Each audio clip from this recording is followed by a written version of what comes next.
And now I'd like to welcome Mr. Ian Saunders from our local Wildlife Protection Agency. He's here today to talk about the whale that spent yesterday stranded on the beach in Whitney Bay. So, Mr. Saunders, can you tell us how the whale ended up sunbathing on our beach? It probably swam too close to the shore and the water carried it onto the beach. Unfortunately, once a whale is out of the water, it can't move because of its incredible weight. So that's why the poor whale was still there in the morning when those joggers found him. You spent a lot of time with it yesterday. Can you tell us what kind of whale it was? From its size, shape and colour, we could tell he was a young male humpback whale between 2 to 3 years old. Humpback whales usually swim quite close to shore, and they move rather slowly. This has made them an easy target for whalers, and sadly, humpbacks are now an endangered species. There are only about 15,000 left worldwide. Well, we're all glad that he survived. Yes, at least this story has a happy ending. Most beach whales don't survive because they get too hot when they're out of the water for more than a few hours. Luckily, our local vet, Jake Henner, knows a lot about whales, so he managed to keep it alive until we arrived. When you saw it was stuck on the beach, why didn't you try to move it back into the sea? When we arrived, we saw that Mr. Henner had organized some of the local kids into groups, and they were taking it in turns to throw water over the whale to keep it cool and wet.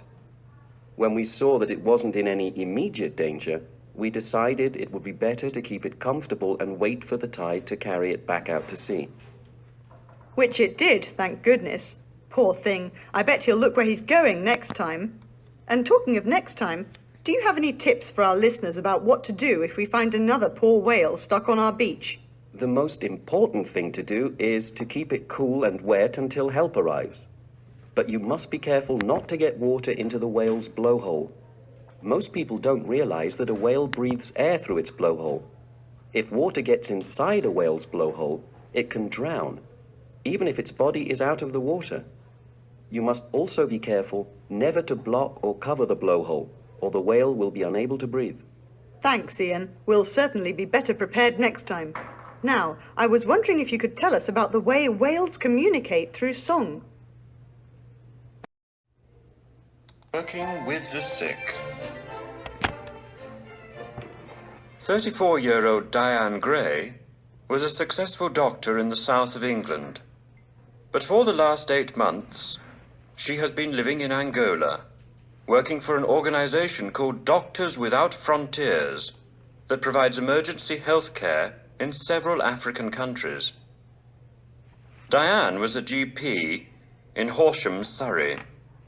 She had a good career ahead of her and a comfortable life, but she began to find her job rather boring.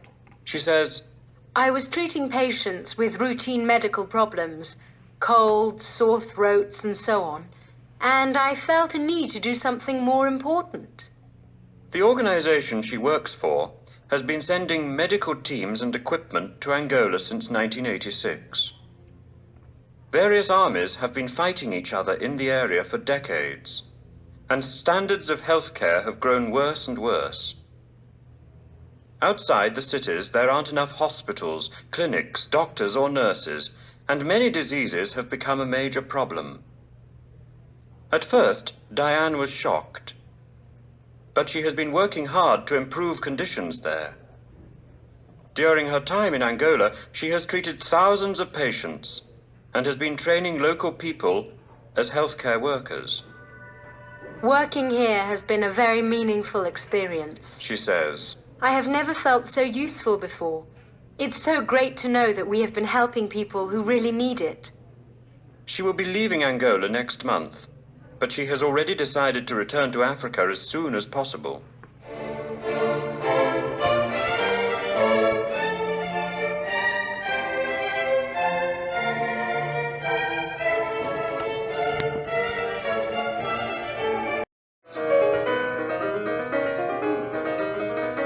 Near Kraków in southern Poland is the Wieliczka salt mine.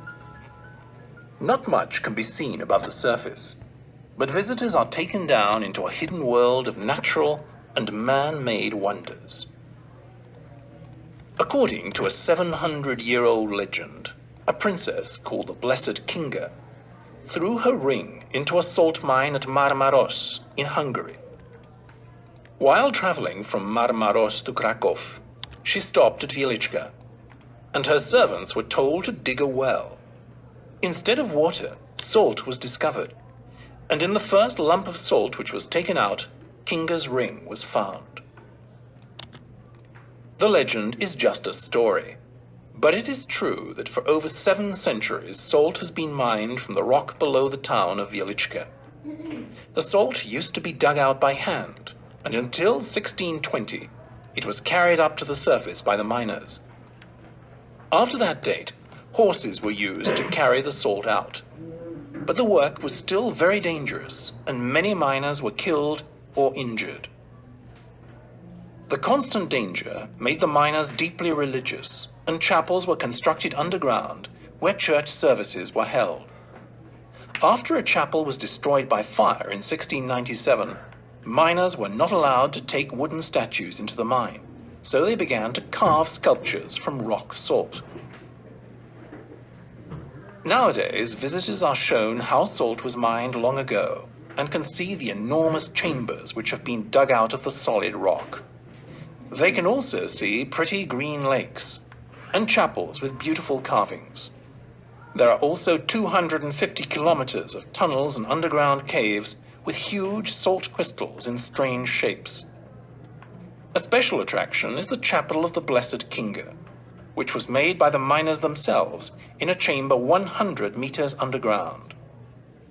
The walls and floor of the chapel, as well as the lovely statues it contains, have been carved from rock salt.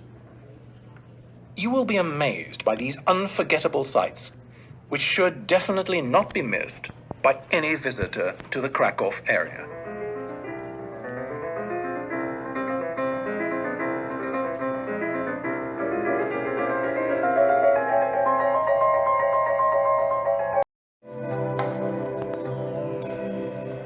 Hello and welcome to this week's Where to Dine. In our series on Mediterranean restaurants in and around London, we felt it was time for a taste of traditional Italian cuisine. So last week we paid a visit to Angelo's, one of those little restaurants right in the centre of the city. The restaurant has changed a lot since it first opened 6 years ago, and it looks more stylish now. One thing you notice when you come in is that there's lots of space. Unlike some other restaurants we could name, tables here are placed wide apart so you can sit and talk comfortably. The walls are covered with Italian paintings and photographs, and the background music and soft lighting give it a friendly, relaxing atmosphere. Now to the food. At Angelo's you can taste traditional Italian dishes, simple but always tasty. It's the kind of place where cooking comes first and presentation second. Not a bad thing, we believe. The menu has something for everyone, from pasta to seafood with rice or potatoes, each very well prepared. There is a large selection of starters, and I found it almost impossible to make a choice. You can choose from traditional thick soups to lighter appetizers, such as cold cuts or green beans in warm lemon sauce. Our main course was agnello, roast lamb with garlic and fresh mushrooms. In a word, fantastic. Lorenzo, the head chef, also offers daily specials, including fresh fish and thick stews, so it's a good idea to check the chalkboard when you go in. As for the desserts, be careful. All the sweets come in such big portions and are so delicious that they'll destroy your diet. We thought the homemade tiramisu was absolutely heavenly, but you may just want to finish off your meal with a cup of espresso. So, whether for a romantic dinner for two or a pasta dish with friends, I wholeheartedly recommend Angelo's for a fun evening of eating out.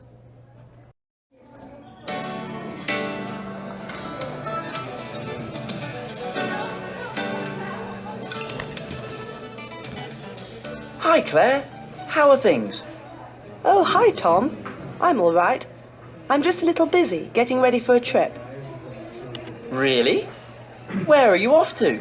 I'm going to Knowsley Safari Park on a school trip.